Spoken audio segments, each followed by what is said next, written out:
I'm gonna zoom in.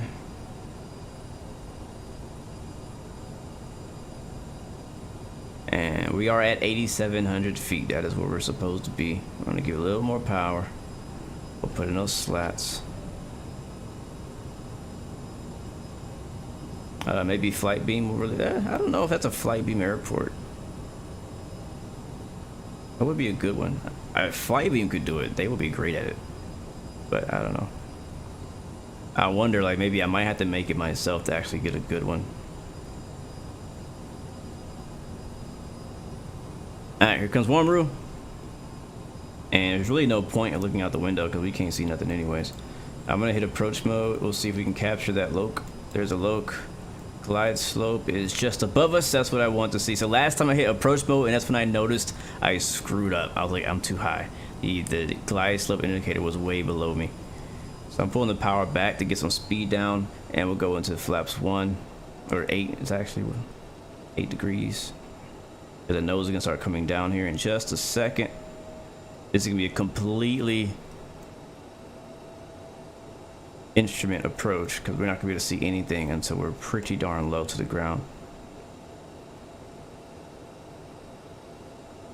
Nice. Dylan over here is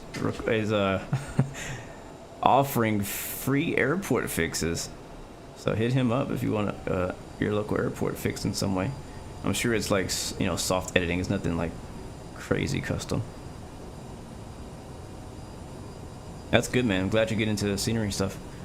All right, we have captured the localizer and the glide slope. Tower has cleared us for the ILS 19er Zulu.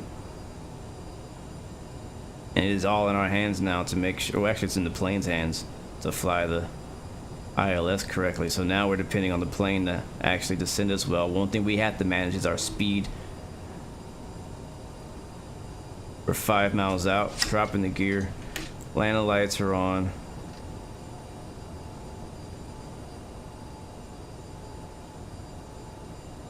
Alright, I'm moving this out of the way. Make sure my track IR is working.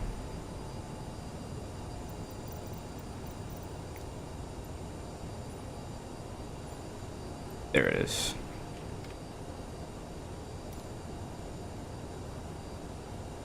Let's do it, guys. Wow, this is gonna be nuts. Alright, we're at 165 knots.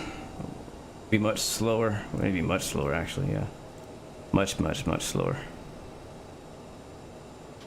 Gear is down and indicating 3 green. We can't see anything. What does that say? Flight spoiler deployed. Wow. Oh, okay. Thank you.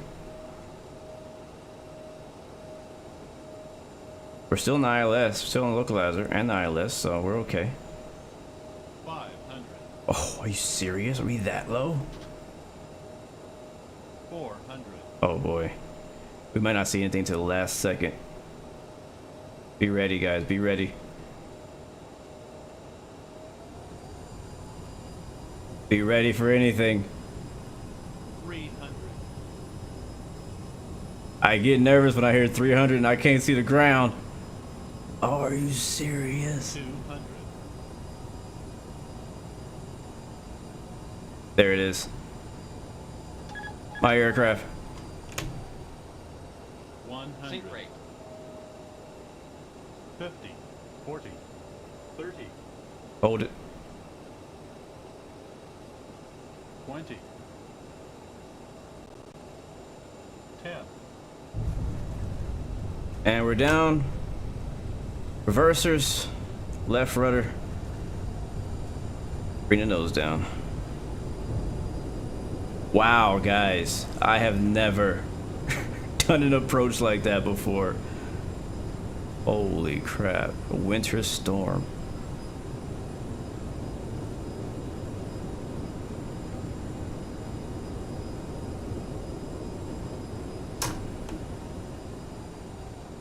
We freaking made it. Woo! You know, I don't see. Yeah, see, you had to be absolutely perfectly on the. Oh my God, Blue! You really right now? No. Oh God, Jesus.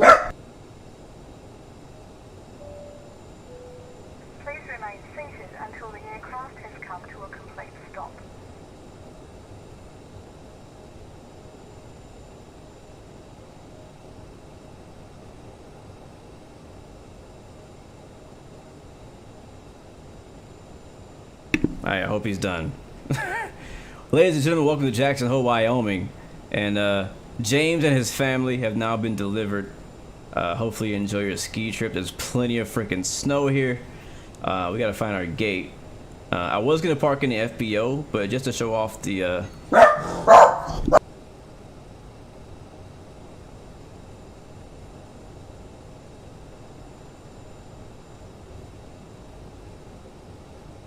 Alright, hold on guys.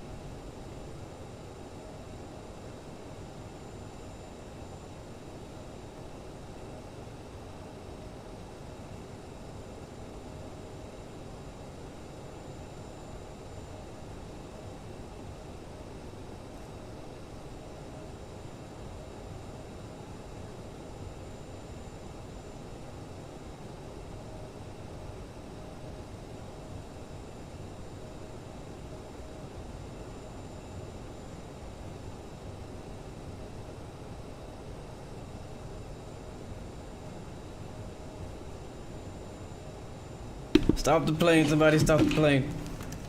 Somebody stop the plane. Somebody stop the plane. I got a box. Alright, where the heck are we? Is this still a taxiway? See why I'm out of breath. What an eventful stream. We have had everything freaking thrown at us today. But we have conquered. Our roots are strong.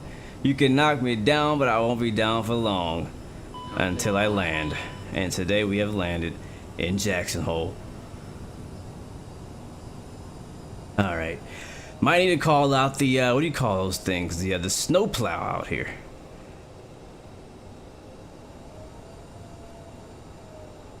I honestly, like, I would love to redo that whole flight again. I need a redo. Like, I'm not kidding. This is the kind of flight that I would, like, it happened before. Remember guys, a while back I had this one flight that I got upset. Something happened on Pilotedge. I don't know what it was. I can't remember what it was. And I was like, no, I gotta do this again. I can't do it now. But I don't know how. I'll either do it on my own time. The thing is, if I redo this flight, it won't be the same. Like, the weather won't be the same. The conditions won't be the same. Like, nothing will be the same if I were to redo this flight. So you get that one try. But I do want to redo it. I want to redo it and get it right from start to finish with ATC.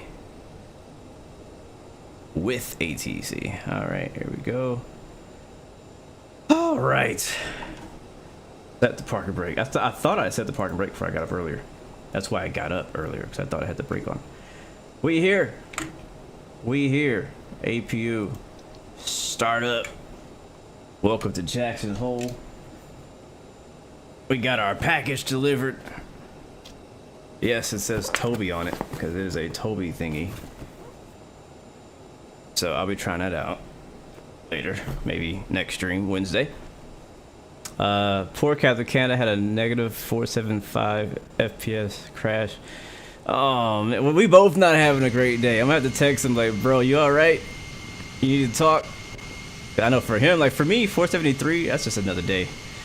For him, that's not a good landing. But yeah, so we're in Jackson Hole. This is also an Axonos airport as well. Did a pretty solid job on it. I really like how the ground looks with the snow on it. That approach was yeah, let's watch the replay. We're already off the network, so we ain't gotta worry about that. Let's watch the replay. Hopefully it actually saved. Got an F-16 here. You know, I haven't flown that plane yet, even though I have it installed. That's why I see it. How do I stop it? Stop, right? Let's hit stop. And then can I just hit play? Okay, pause. Alright, replay time. So this is before the go around. So I'm gonna hit pause and we're gonna scroll way forward. I don't care about any of that. Oh boy. Hopefully it doesn't crash. If it crashes, guys, I'm sorry. Okay, here we go. I think this is it. I think this is the spot. Alright, play. I can't move the camera until I hit this button, I think. Yeah, there we go. Alright, let's pause it just for a second and let Microsoft cool the heck out. Because we've been moving it around. It sounds like it's about to crash. Oh man, yes, Matthew has not come out just yet, man. You guys been getting it really soon. I think it's shipping. I'm not sure if it's shipping already or you're gonna receive it by Christmas. I'm not 100% sure about that, or if the other way around. What time do I work today? I might have to leave. Flyboy, what time do I work today, bro? Is it 1400 or is it 1600? I hope it's 16 because 1400 is I like go like right now. All right, let's watch a replay and I gotta go. I don't know where we are, but I do know that we're on final.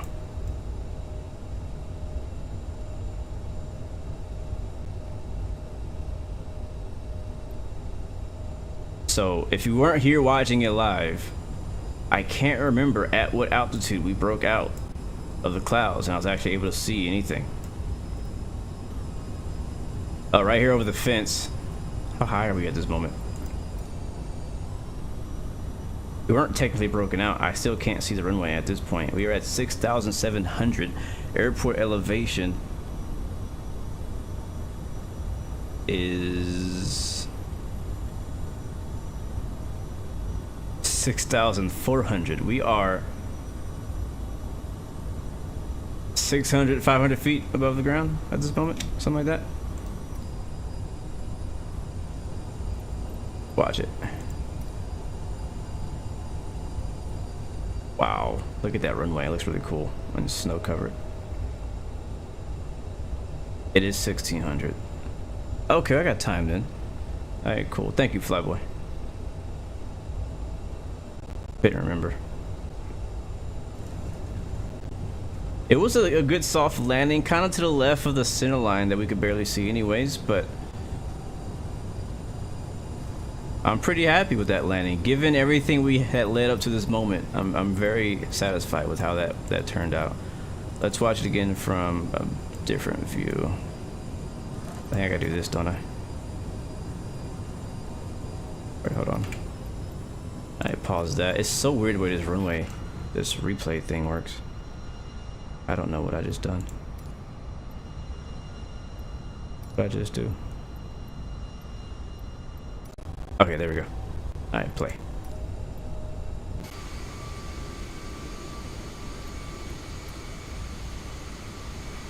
I am not a Pilotedge controller, no. Far from it. Look at this.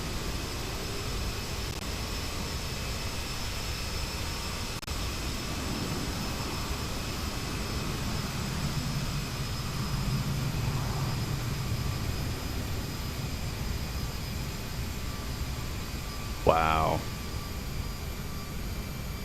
It blew my mind landing and I heard it say 300, 400 and I still couldn't see the ground.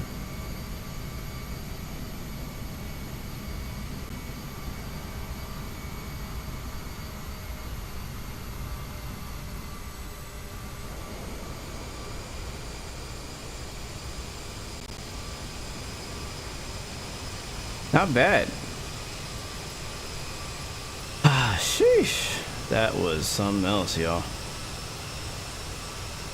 Alright, back inside. Alright, so I gotta remember the process of this, right? So you pause the camera recording and then you rewind.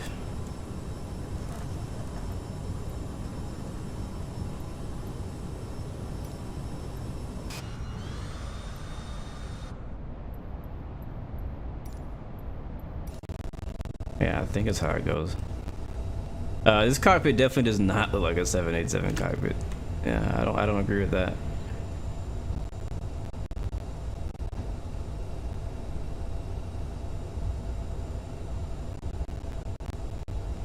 It'd be cool if somebody made a Joe Gibbs Racing CRJ 700. That would be pretty dope. I would love it. That would be really cool. I would fly them all over for their 2022 season. See, at the beginning of the stream, we picked a person out of the chat.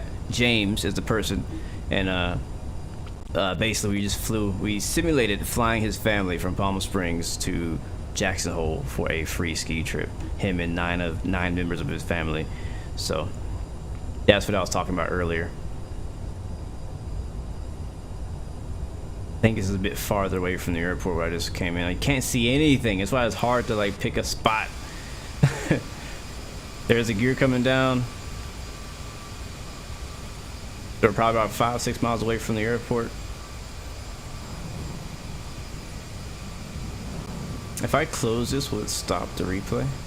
No. Okay, cool.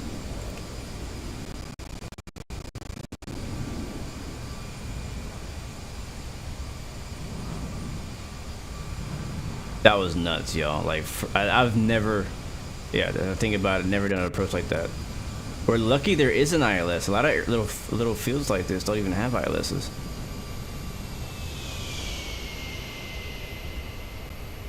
that an F-35? Alright, this will be our last time watching the replay. We might watch the wing view maybe, and then I gotta go. I gotta get some work done before I go to my other job. But it's been fun. It's been a fun stream for the most part. We had a little, it was kind of sketchy on the way out of Palm Springs, and then very sketchy on the way in the Jackson Hole. Extremely sketchy, as you can see even now. But I'm not gonna lie, like I would personally like to redo that flight. The only problem I have is that it would not be the same. Janek, thank you for the subscription. Welcome to the Blue Ray family. So I'm definitely like not satisfied with how it went. You know how it is. Like when you do a flight, you know, whether you're streaming or not, if you do a flight and mistakes were made or you don't really get to do it in the way you want it to, you know, you're like, I wish I could have done better. So that's kind of how I feel about this one. But it definitely gave me some things to work on, that's for sure. Look at that. Wow.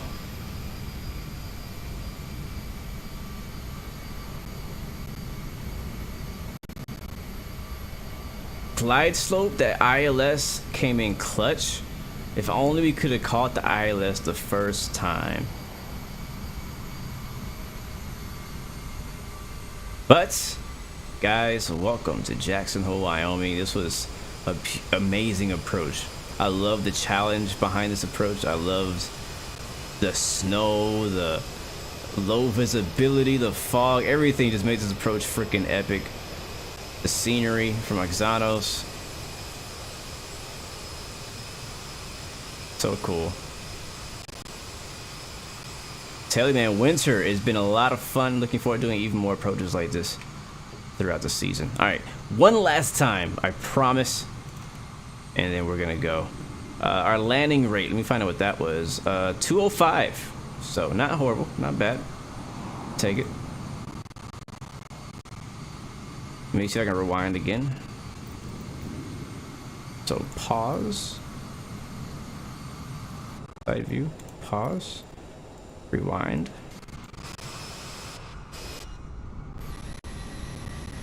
A little bit more. That's good.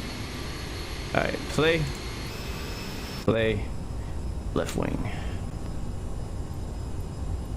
Yeah, I'm surprised we didn't actually get any ice on the plane, like on the airframe. I didn't see any ice. It was reporting ice, but I didn't see any ice.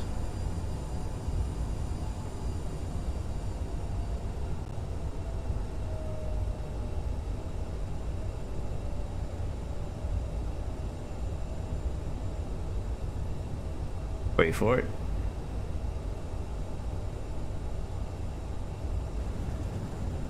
And we did float. We could have and should have touched down a lot earlier, but we did pretty good. Given the fact that you can't even see the touchdown zone, I think that was a good landing. But yeah, I'm happy with the final landing, just not happy with how the whole flight went. That's basically what I'm trying to say. And I wish I could have finished the whole thing with Pilotedge, because that gives me a different type of satisfaction, right? Being able to do the flight is one thing, but doing the flight with ATC is a whole nother thing. All right, cool. Well, guys, thank you so much for hanging out. Thank you for those who did fly with us, whether you're flying a fighter jet or a business jet or a 320. Definitely appreciate every single one of you guys. Huge shout out to Axonos again for giving me actually both of these sceneries, Jackson Hole and Palm Springs. You can get both of these online now. I believe Palm Springs is now available starting today, so definitely check that out. If you missed that part of the stream, rewind it back, take a look at it, see if you like it, something you like. If you do, pick it up. If you don't, then, you know, skip it. It's up to you guys. let's see. We'll be back on Wednesday, flying some more A300 cargo, unless I change my mind in the next 48 hours. And then Friday, we'll be back on Microsoft Flight Sim. So that's the plan as of right now. If I don't see you until then, remember you have 3 choices: give up, give in, or give it all you got. Peace, love, and God bless you. I will not leave until I give you guys shout outs. Mr. Music for All, good to see you. James, thank you again. My friend Flyboy, thank you, my man, for hanging out with us today. Did you just see who else? Kid named Kenny, always a pleasure to see you, my friend. Mr. Music for All, can't miss you. Chaffee, thank you very much. Why is there a citation upside down? Brander, thank you very much. Matthew Winters, thank you very much, my friend. Appreciate you. Tunes, thank you as well. Who else? Did I miss anybody? Philip Stratton, Harris Silhouettes, thank you very much. Brussels Aviation, Nomad 17001 or 01, thank you very much. Fourth, thank you very much. Also, big shout out and thank you to Pilotedge themselves for the ATC. Sorry that I had to disconnect early, it was just too much. And also, thank you to my dog for watching the door. Until next time, guys. I'm gonna say it again. 3 choices: give up, give in, and give it all you got. Peace, love, and God bless you. We'll see you guys next time. Next video. I got something special for you on the outro. Where is it at? Where is it at? Is it in here? Is it in here? Not in here. There it is. There it is. Enjoy the rest of your day. I'll see you next time. Peace.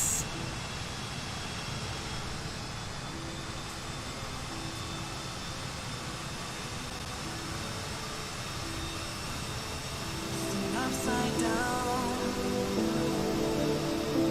faces all I've had.